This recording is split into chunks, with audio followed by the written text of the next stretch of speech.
Masquera say mure Zimbabwe, welcome to our channel, Zim Confessions and Deep Secrets. Kana kariki kutanga kukuya paneno channel. Please don't forget to subscribe. Kana chungwa garoka subscriber.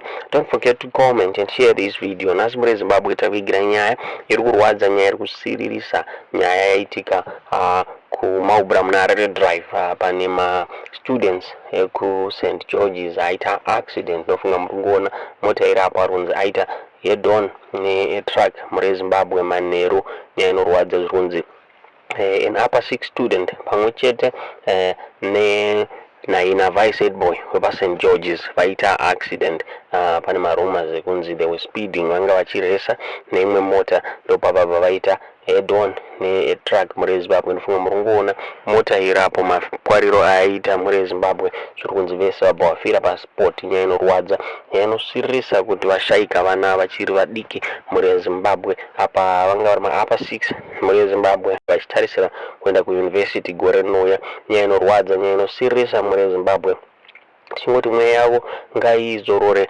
murugare uyezve dai Mwari achengetawo vabereki vevana ava muri Zimbabwe vasangana nechitiko chinorwadza ichi muri Zimbabwe. Ndonyaya tatakuigirai muzvara nhasi tomberawo mukomentiwo mucomment section muchikomenta marest in peace muri Zimbabwe. Ndonyaya tatakuigirai tudze zvamuri kufunga pamusoro penyaya iyi mucomment section.